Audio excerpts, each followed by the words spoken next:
কংসাবতীর তীরে কেশপুর নামে এক ছোট্ট গ্রাম ছিল। সেখানে জগাই নামে এক ব্রাহ্মণ তার একমাত্র কন্যা নিয়ে বাস করত। জগাই উৎসব অনুষ্ঠানে রাঁধুনির কাজ করত। তার হাতের রান্নার স্বাদ ছিল অসাধারণ। তাই সারা গাঁয়ে জগাই রাঁধুনের সুখ্যাতি ছিল খুব। গাঁয়ে কোনো রূপ উৎসব অনুষ্ঠান হলেই রান্নার ভার পড়ত তার ওপর।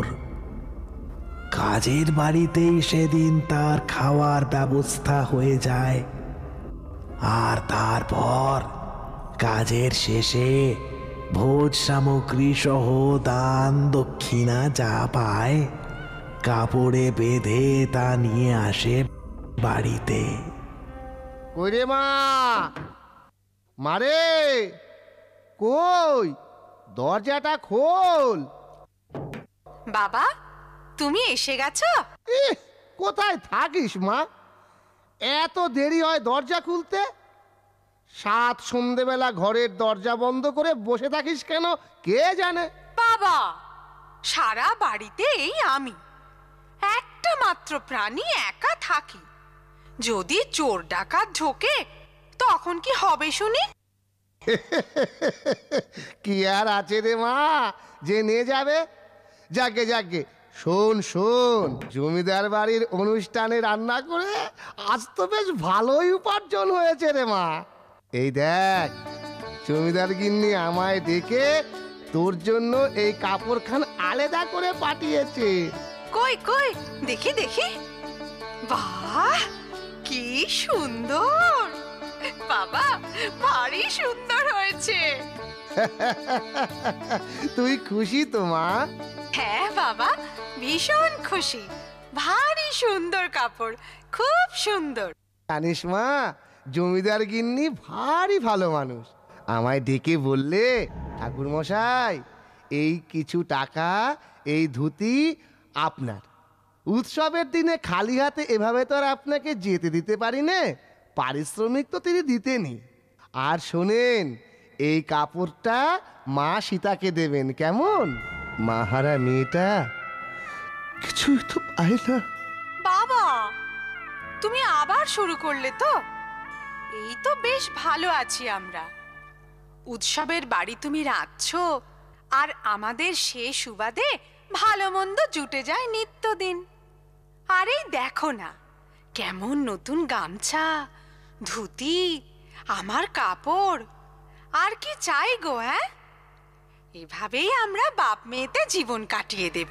তাই তো বড় চিন্তা রে মা। যদি গায়ে উৎসব কমে যায়, যদি আর লোকে আমায় না ডাকে রাঁধতে, তখন কি হবে? ওসব তুমি চিন্তা করো না বাবা। জগাই রাঁধুনির নাম এখন গা ছাড়িয়ে দূর দূরান্তে পৌঁছে গেছে। সে ভয় নেই আমাদের। তাজা বলেছিস মা। জীবনে কখনো ঠক জচ্চুরি করিনি, তাই ঈশ্বর এতটা নির্দয় হতে পারবেন না আমাদের উপর। কি বলিস? জগাই রাধুনি আছো নাকি হে? জগাই রাধুনি? ওই এসে গেছে। হ্যাঁ হ্যাঁ, যাই গো যাই। বলেন। শোনো, কাল সকালেই হরিহর চাটুর্যের বাড়ি উপনয়ন আছে।